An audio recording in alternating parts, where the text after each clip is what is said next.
From dawn's discoveries to dusk's drained return. Continuing our journey on The Rise the Limit, we arrive at Chapter 11. From dawn's discoveries to dusk's drained return. After reflecting on Portugal's historical reach in Lisbon, our protagonist now experiences modern art at MAAT and Belém's monuments before the draining transatlantic flight home. So let's explore these final European observations and the subsequent transit. MAAT in the morning, minimalism, mist and metaphors by the Tejas. Morning arrived in Belém the way it often seems to near the end of a trip, shrouded in a soft grey mist rolling off the Tagus River. It blurred the lines between water, sky and history, painting everything in 50 shades of damp. My brain, operating on half power and the lingering effects of maybe 2 pastéis de nata for breakfast, aimed me toward the waterfront. Okay, technically 3 pastries. My Portuguese escapade, a whirl through Lisbon's charmingly uneven streets, was clearly entering its final sugar-fueled, jet-lagged phase.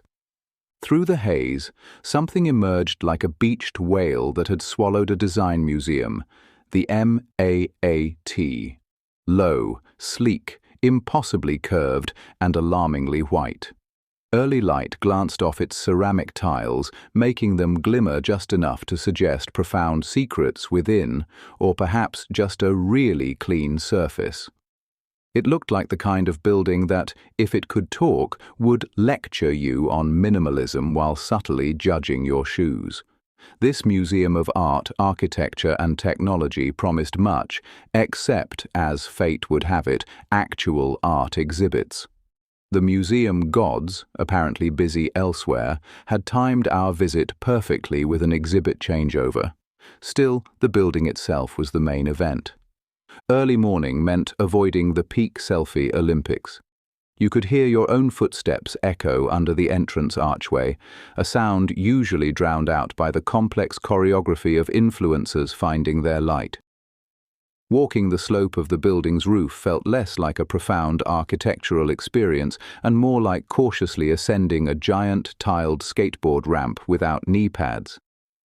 From the edge, Portugal itself seemed to be waking up, the sun just starting to burn through the marine layer over the Tagus. It felt quiet, unhurried. Inside, the main building's lobby was so minimalist it might have been embarrassed by its own existence, compelling hushed tones for no apparent reason.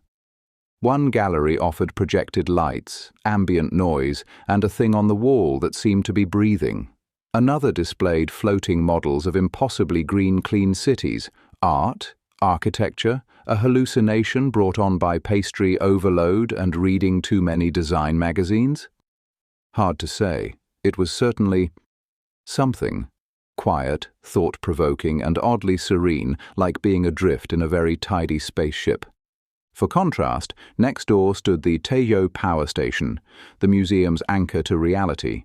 This was the MAAT's sensible older brother, the one that ACTUALLY used to do the work. Brick walls, iron girders, hulking turbines. The industrial past laid bare, blessedly free of ambiguous light installations. Dioramas showed how Portugal got its electricity. Diagrams explained coal-fired generators with reassuring straightforwardness. It was history with enough grease and grit left on it to make you profoundly grateful for the simple magic of a functioning electrical grid, and maybe even your toaster. Back outside, the sun had finally dissolved the mist. Climbing the rooftop walkway again, this time under blue skies, felt different. Eastward lay the sprawl of Lisbon, ferries stitching across the water, cafe windows glinting. Westward, the 25th of April bridge stretched like a familiar rust-coloured grin with the Atlantic somewhere beyond. Below, joggers jogged, couples coupled, and a small child in a Spider-Man hoodie lobbed pebbles into the river, possibly negotiating territorial claims with Poseidon. I lingered up there. Not because there was anything specific left to scrutinize, but because the place encourages it. It's a spot for staring. In a city deeply entangled with its past, this sleek curve felt like a glance towards the future, powered by the clanking history right next door. It posed questions about design, energy, and what happens next, provided we don't break the planet first. MAAT gives you no easy answers, just better questions, some nice photos, and perhaps an undeniable urge for another pastry. The monument to the discoveries, Portugal's stone armada of memory. Having contemplated the future, or at least a very sleek building suggesting it over by the MAAT, I followed the curve of the Tagus River. The morning mist still clung in places, remnants of the quiet start to this last day in Portugal. Ahead, something entirely different pierced the soft grey light. It wasn't sleek, it was stark, imposing, and looked suspiciously like a giant stone ship had run aground. This was the monument to the discoveries, a formidable tribute to Portugal's famous explorers who sailed from near here to find out what lay beyond the horizon. I found myself comparing their ventures into the unknown, guided by guesswork and guts, to my own modern discoveries, usually involving frantic phone scrolling to find a decent coffee shop that wasn't a tourist trap. The Padrão dos Descobrimentos, as the locals call it, doesn't just commemorate history, it practically dares you to look away. Carved from limestone, it thrusts toward the Atlantic like the prow of a caravel frozen mid-launch, its stony crew gazing seaward with expressions that mix determination and perhaps a touch of seasickness. History, despite their stern looks, declined to reverse course. This whole enterprise wasn't actually dreamt up during the salty spray of the 15th century. The first version, less permanent, popped up in 1940 for the Portuguese World Exhibition, a bit of national chest-thumping orchestrated under Salazar's dictatorship. They rebuilt it properly in stone by 1960, conveniently timed for the 500th anniversary of the death of Prince Henry the Navigator. He was the chap often credited with giving Portugal the wanderlust that led to its empire-building heyday.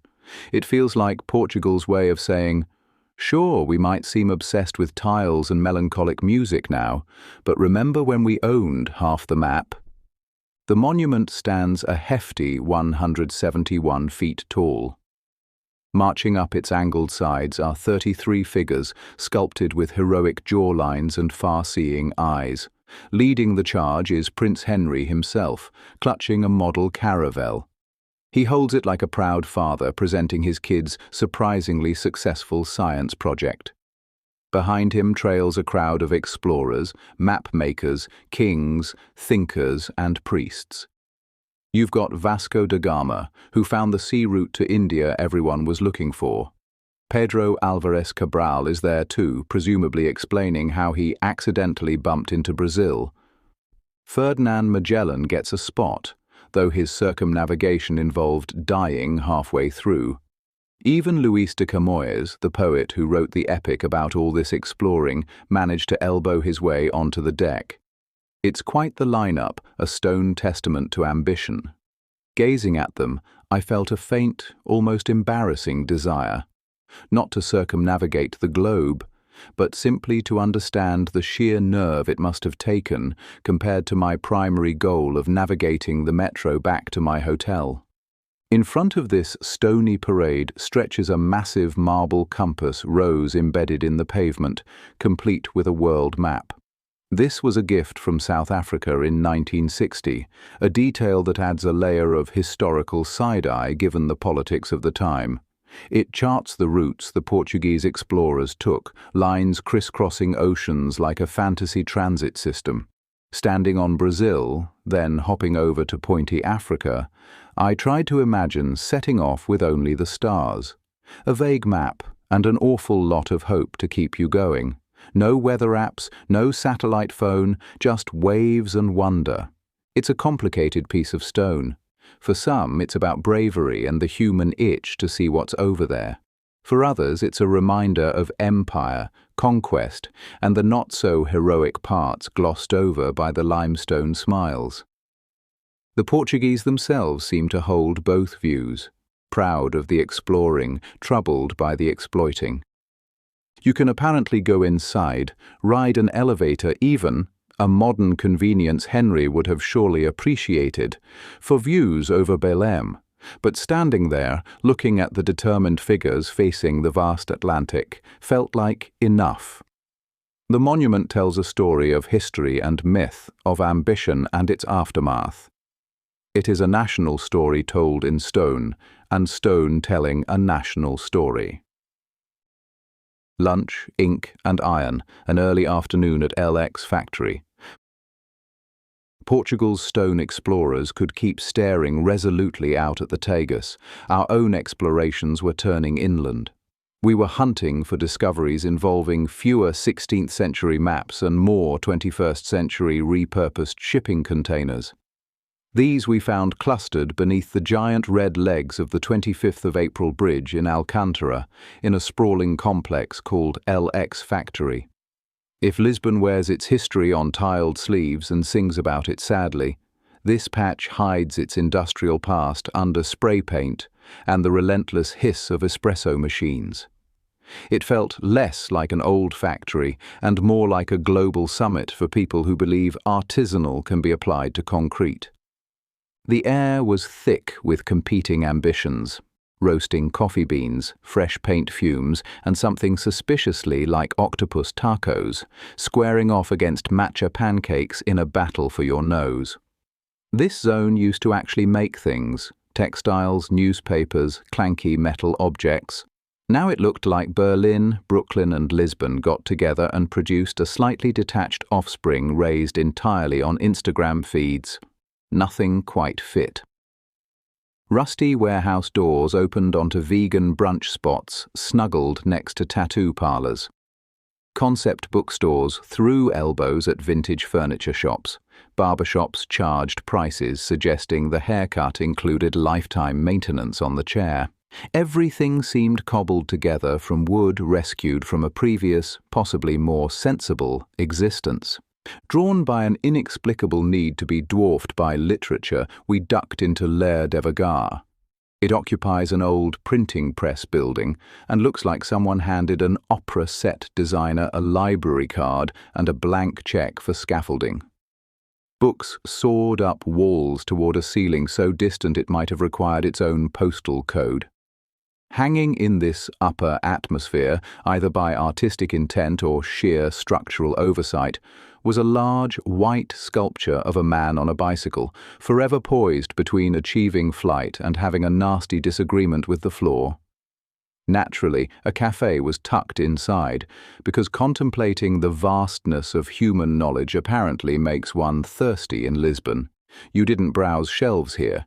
You drifted, amoeba-like, through canyons of paper. I wandered upstairs to see the old printing press, now basically a colossal piece of industrial chic. Venturing into a corner selling vinyl, I was immediately fixed with a hostile stare by a man guarding the records.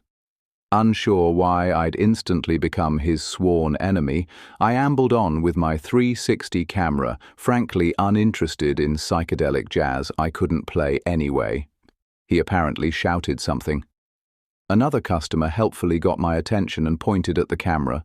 I shrugged, said, "Okay," and turned it off. No signs prohibited photos, making it an ODD stance for a place practically built on social media buzz. Back outside, the main courtyard was engaged in its daily performance of studied coolness. Artists sketched with ferocious concentration, as if designing a better, more ironically distressed world. Musicians strummed guitars, hopefully avoiding Oasis covers. People whose primary identity seemed to be their Instagram handle posed against graffiti murals that were likely critiques of consumerism before becoming prime backdrops for it. Tech entrepreneurs in aggressively casual linen shirts conducted world-changing Zoom calls from shapeless beanbag chairs. You got the distinct impression your own sunglasses were hopelessly mainstream.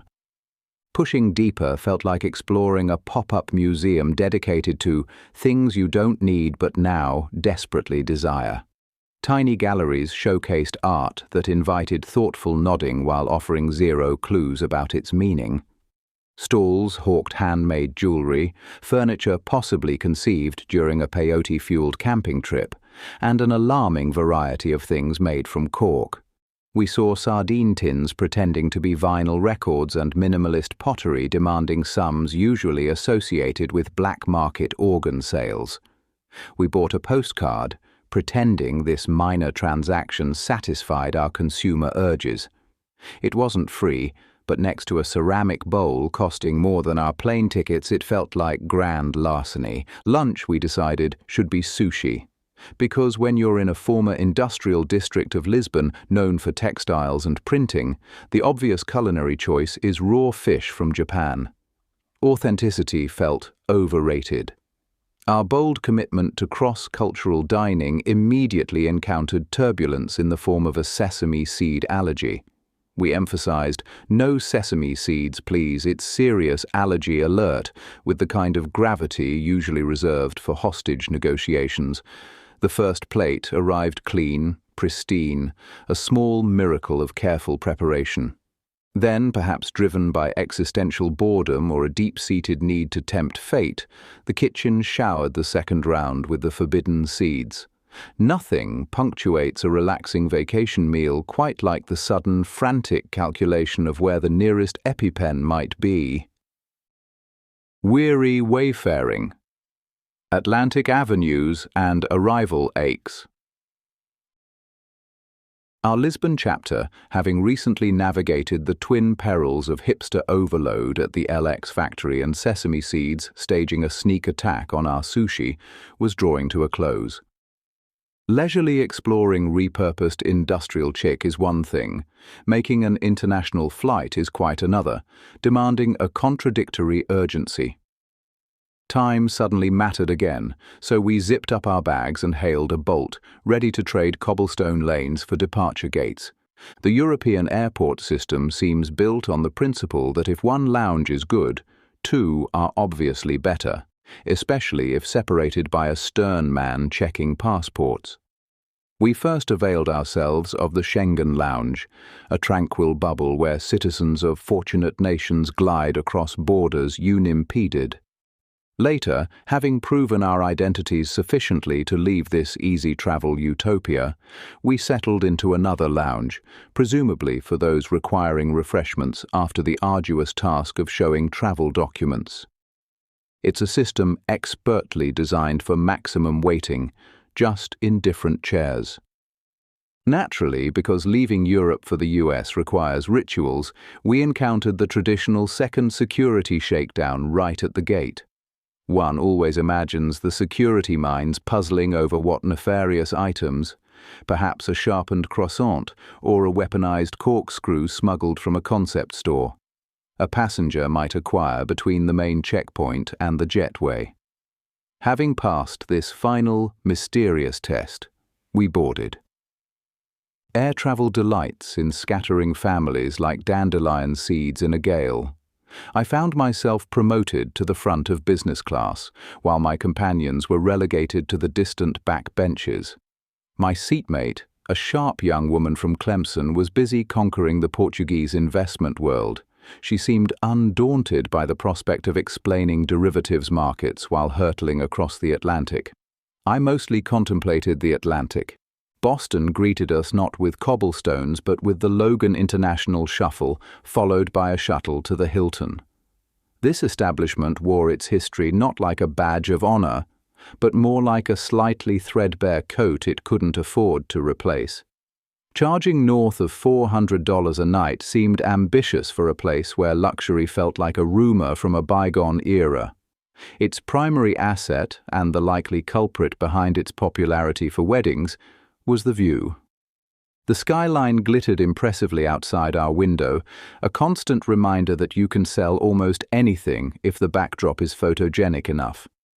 It certainly wasn't the decor, which recalled the precise moment beige became an adventurous design choice. The final hop home involved an Embraer jet, a smaller beast designed for shorter hops. This one had a peculiar interior design choice. The overhead bins were crammed full of life rafts. This struck me as odd, given our flight path traversed mostly landlocked Tennessee. Perhaps the airline subscribed to a particularly pessimistic weather forecast, or maybe they just got a bulk discount on nautical safety equipment. Nashville eventually appeared below. We landed, retrieved our car from the land of airport parking fees, and pointed it towards home. 2 hours later, we arrived. Weary travelers returned to the familiar. You might ask if the peculiar exhaustion of crossing 6 time zones, pretending sleep is possible sitting bolt upright in a pressurized tube, is truly worth it. But that's a question best ignored when your own bed is finally within reach. Silent shores. Secrets surface slowly. Leaving the land of repurposed shipping containers and near-fatal sesame encounters, we pointed ourselves towards Portugal's bigger stories. You know, the kind carved into enormous chunks of stone rather than served on small plates. It seems Portugal has a long-standing conversation with the ocean, a relationship less about quiet walks on the beach and more about dominating vast stretches of it. You see it in Lisbon, where those stony-faced explorers on the mount to the discoveries perpetually squint towards the Atlantic, probably wondering if they left the oven on back in the 15th century. You feel it out in the Azores, islands plopped inconveniently in the middle of nowhere, where old forts still eye the horizon, remembering when pirates were more troublesome than lost luggage. The sea isn't just geography here. It's the national default setting. This is also a country that seems to treat natural disasters like aggressive motivational speakers. The Azores, essentially volcanic mood rings sticking out of the ocean, have certainly bred a resourceful bunch. Consider the Romero's pilgrimages, born from the earth shaking like a terrible washing machine, or the local genius move of harnessing volcanic heat to slow-cook dinner underground, creating cozido das furnas. It's practical, really. Saves on the gas bill. Back on the mainland, Lisbon famously got flattened by an earthquake, tsunami, and fires in 1755. Their response: rebuild the whole downtown on a grid, like a sensible urban planner finally got the budget they always wanted. It suggests a national character that views catastrophe as annoying but manageable. Portugal's history bookshelf is stuffed with tales of bumping into other cultures, sometimes invited, often not. You get glimpses of this complicated legacy in places like Goa or Macau, former postcard settings stamped with Portuguese influence, now dealing with their own messy modern realities. It's a history involving both swapping recipes and, let's be honest, considerable exploitation. The country seems aware of this Jekyll and Hyde past. Look at the Azores again. An economy once reliant on chasing whales now pivots to showing them off to tourists. It's like the entire archipelago decided collectively to switch from harpoons to binoculars. Through all the empire-building, earthquake-surviving and geothermal cooking, faith has been humming along in the background. You see it in the ridiculously fancy Geronimo's monastery, dripping with stone lacework funded by spice trade fortunes. You see it in the determined stride of those Azorean pilgrims marching through fog thicker than custard. Religion seems to provide both a solid floor during shaky times and a reason to build some truly spectacular ceilings. So, after dodging artisanal pottery and contemplating centuries of history, what's the takeaway? Portugal feels like a country constantly wrestling with its own impressive, complicated scrapbook. It builds shiny new districts like the Parque das Nações and turns old factories into places selling expensive toast, proving it hasn't forgotten how to reinvent itself. It's a nation that feels both ancient and fidgety, small enough to drive across quickly but with historical tentacles reaching halfway around the globe. Proudly itself, yet impossible to untangle from the rest of the world. It's a paradox served with strong coffee, usually. And with that, we close this chapter. We hope you enjoyed Piri Piri to the Eye, a cautionary tale, Lisbon and São Miguel. I'm Roland Rambler. Stay tuned, the road always leads onward and the stories are far from finished.